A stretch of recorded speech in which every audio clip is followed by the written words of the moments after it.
आज मैं आपको बताऊंगी एक amazing beautiful C drama, Chinese drama Hidden Love के बारे में।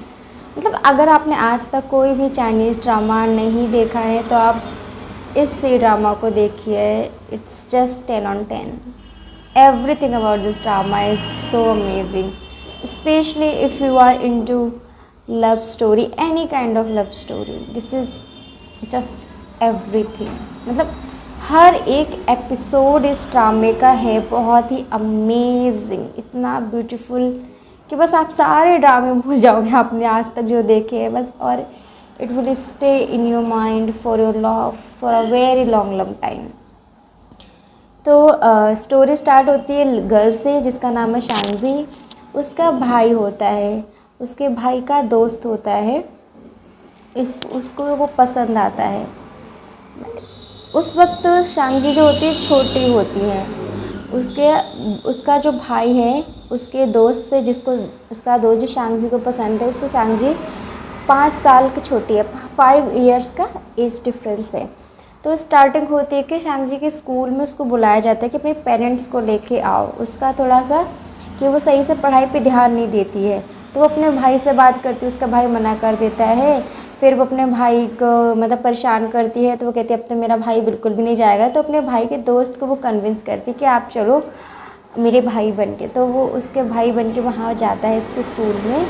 ऐसे उन दोनों का बातचीत शुरू होती है। कई बार वो ढुआन जीशु जो लड़का है उसका नाम है ढुआन जीशु, वो सांगजी की हेल्प करता है। और दूसरे जो लोग होते हैं वो पूछते जब इससे कि ये कौन है, तो वो भी उनको इंट्रोड्यूस करा देता है। ये नहीं बताता, एक्सप्लेन नहीं कर देता पूरा कि मेरी फ्रेंड की सिस्टर है, नहीं, बस बता देते कि मेरी बहन है, ऐसे बोलता था। और फिर धीरे धीरे स्टोरी आगे बढ़ती है। और सांगजी को तभी उससे पसंद आ जाता है, प्यार हो जाता है।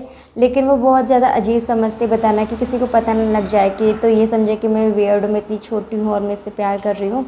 तो अपने दिल में उस बात को छिपा रखती है। वो अपने उसको जो नहीं पेपर से हम चीज़ें बनाते तो पेपर से स्टार बनाते उस पर लिखती है, पेपर पे लिखती है, पेपर की स्ट्रिप होती है लंबी सी, उस पर लिखती है, फिर उसको स्टार बना के जार में भर लेती है। वो जार मिल्क जार होता है जो ढुआन जीशु ने सांगजी को दिया होता है। सांगजी मिल्क के लिए एलर्जिक होती है, तो वो अपना जार अपने पास रख लेती है। तो उसको बहुत टाइम से उससे प्यार हो जाता है। तो ऐसे ही वो उसको फिजिक्स म्यूज़ियम में ले जाता है। तो वो प्रॉमिस करता है, सांगजी उससे कहते कि तुम आपकी कोई गर्लफ्रेंड बनेगी तो मुझे बताओगे। कहता हाँ मैं बताऊँगा। फिर एक टाइम आता है कि वो अपने घर वापस चला जाता है जहाँ का वो मेन होता है, अपने होम टाउन। और फिर उसको अपने भाई के थ्रू रूमर से पता लगता है कि सांगजी की कोई गर्लफ्रेंड है। तो उसको बुरा लगता है कि मुझे बताया नहीं उन्होंने और उसकी गर्लफ्रेंड है। तो वो खुद देखने जाती है, पूछने के बजाय, मैसेज करके या कॉल करके पूछने के बजाय वो खुद जाती है। वो स्कूल अपने नहीं जाती है, वो टिकट बुक करती है फ़्लाइट की और जहाँ उसका होम टाउन होता है ये वहाँ पहुँच जाती है। और जब एयरपोर्ट पे पहुँचती है तो उसका भाई फ़ोन करता है, तो बताती मैं एयरपोर्ट पे हूँ। तो उसका भाई अपने फ्रेंड को ढुआन जीशु को फ़ोन करता है कि मेरी सिस्टर वहाँ आई हुई है किसी बॉयफ्रेंड के चक्कर में। वो किसी को बता नहीं सकती कि वो वहाँ क्यों गई है, उसको उससे प्यार है। तो वो मनगढ़ंत कहानी बना देती है कि उसका एक ऑनलाइन बॉयफ्रेंड है जिसकी वजह से वो उससे मिलने गई है, ये वो बता देती है। तो जब वो आता है तो उसके साथ एक और लड़की होती है। तो शांगजी को लगता है कि वो उसकी गर्लफ्रेंड है। तो सांगजी वहाँ से बहुत डिसअपॉइंट होकर चली जाती है। और उसके बाद 2 साल तक इनका बेसिकली कोई कांटेक्ट नहीं होता, बहुत ही ज़्यादा ना के बराबर तो नहीं होता है, क्योंकि सांगजी सैड हो जाती है कि उसकी गर्लफ्रेंड है, उससे बात नहीं करना चाहती। और रियलिटी में बाद में पता लगता है कि जब वो जो लड़की जो आई थी उसके साथ वो उसकी गर्लफ्रेंड नहीं थी, वो उसकी बॉस थी। क्योंकि उस वक्त ढुआन जीशु को फीवर हो रखा था, वो बीमार था, इसलिए वो उसकी हेल्प करने आई थी। तो एयरपोर्ट से शांगजी घर चली जाती है, इनके बीच बात नहीं होती है।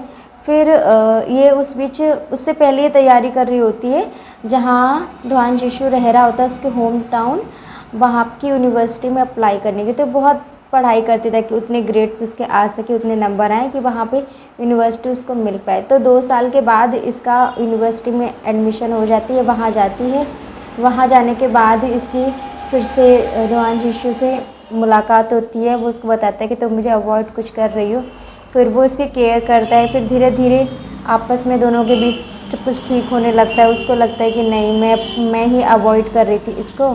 फिर उसको प्यार हो जाता है। डोआन जीशू को भी रियलाइज़ होता है कि मैं इसकी केयर करता हूँ, मैं जब भी सोचता हूँ तो मैं इसी के बारे में सोचता हूँ। उन दोनों को प्यार हो जाता है बहुत क्यूटली। और फिर आगे लंबी कहानी जाती है, तब एक्सप्लेन करती है कि तुम्हारी पहले कोई गर्लफ्रेंड थी, क्या था वो, कहाँ गई अब। तो फिर वो बताता है कि मेरी कोई गर्लफ्रेंड नहीं थी। तो अपने जो बॉस थी उसके थ्रू कंफर्म करवाती है कि डिनर या लंच पे वो लोग गए होते, लंच पे कंफर्म करवा दी कि मैं इसकी गर्लफ्रेंड नहीं हूँ, मैं इसको फीवर था, इसकी तबीयत ठीक नहीं थी इसलिए वहाँ गई थी, और इसकी आज तक मेरे सामने कोई गर्लफ्रेंड नहीं है और इसने अब तक कोई गर्लफ्रेंड नहीं बनाई है। तो वो उसको कंफर्म कर देती है। अब बहुत सारी चीज़ें होती हैं, फैमिली इश्यूज़ होते हैं। तो डोआन जीशू के जो फादर होते हैं वो ड्रंक कंडीशन में होते हैं। कार उन्होंने किसी और दूसरे बंदे के ऊपर चढ़ा दी होती है, उस पर्सन की डेथ हो जाती है और वो पुलिस नहीं जाना चाहते अब एडमिट करने की मैंने ये सब किया है। और फिर उसकी मदर और ये डोआन जीशू कहते हैं कि नहीं, आपको बताना चाहिए पुलिस में, हम पुलिस को फ़ोन कर दे हैं। तो वो छत से कूद जाते हैं। तो छत से कूद जाने के बाद, सुसाइड करने के बाद उनकी डेथ नहीं होती, वो कोमा में पहुंच जाते हैं। और इसी बीच उसकी मदर, डोआन जीशू की मदर की डेथ हो जाती है क्योंकि उनको कैंसर होता है और उनके पास इनफ पैसे नहीं होते ट्रीटमेंट कराने के लिए, क्योंकि वो जो जिस पर्सन की डेथ हो गई थी उन्होंने कार जिसके ऊपर चढ़ा दी थी उनको सारा दे रहे होते हैं कि कितना हर्जाना भरना, भुगतान करना है, मनी उनको देनी है, वो सब देने के लिए पैसा वहाँ से कलेक्ट कर रहे होते हैं। तो मतलब उसकी फैमिली कंडीशन ये होती है।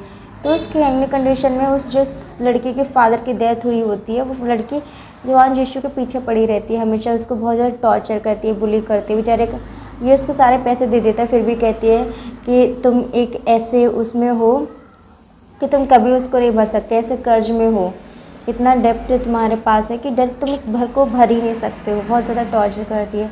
तो सांची को जब पता चलता है वो उसको बोलती है कि जो भी किया उसकी गलती नहीं है, तुम भी इनोसेंट हो, तो इनोसेंट वो भी है, तुम फालतू में उसको टॉर्चर कर रही हो। तो ये सब करके यहाँ का भी सीन भी ख़त्म होता है। जब डोआन जीशू को पता लगता है कि वो उसकी गर्लफ्रेंड से बात कर रही, तो वो ऑफिशियल लीगल पेपर वर्क लेकर उसके पास जाता है। बोलता है आज तक मुझे कोई दिक्कत नहीं थी, तुमने मुझे जितना टॉर्चर किया, लेकिन तुम जिस लड़की को मैं प्यार करता उसको करोगी तो वो मैं बर्दाश्त नहीं करूँगा। यहाँ पे इसका ये ख़त्म हो जाए। और फिर वो शांगजी के पेरेंट्स से बात करने जाता है अप्रूवल लेने। तो उनको कंसर्न्स होती है इसकी फैमिली बैकग्राउंड के बारे में। तो शांगजी इसको बता देती है कि बाद में कि मैं तुमको तब से प्यार करती हूँ जब तो जब आप मेरे साथ सिस्टर हम लोग खेला करते थे, ब्रदर सिस्टर वाला खेल। तो उसको पता लगता है कि मैं तुमसे इतना प्यार करती हूँ, इतने लंबे टाइम से प्यार करती हूँ, मैंने इतना तुम्हारा वेट किया है, तो बस मेरे प्यार के लिए तुम लोगों का मत सोचो कि लोग तुम्हारे बारे में क्या सोचते हैं, तुम बस मेरे लिए रहो। उसको रियलाइज़ होता है। फिर वो जहाँ यही में रह रहा होता है अपनी जॉब छोड़ता है, वापस जहाँ सांगजी का होम टाउन होता है वहाँ आता है कि मैं यहाँ रहूँगा, यहाँ अपनी कंपनी स्टार्टअप करूँगा, ताकि 2 साल बाद जब तुम्हारा ग्रेजुएशन कंप्लीट हो जाए तो हम अपना फ्यूचर और अपनी लाइफ शुरू कर पाए यहाँ पे। और सांगजी का ग्रेजुएशन ख़त्म हो जाता है। तो ग्रेजुएशन ख़त्म होता है उस दिन डोआन जीशू सांगजी को प्रपोज करता है। उसके बाद happily ever after. It's just a loving, sweet, beautiful love story. You can never go wrong with this. You have to watch it to see all about it. Exactly. This is so cute.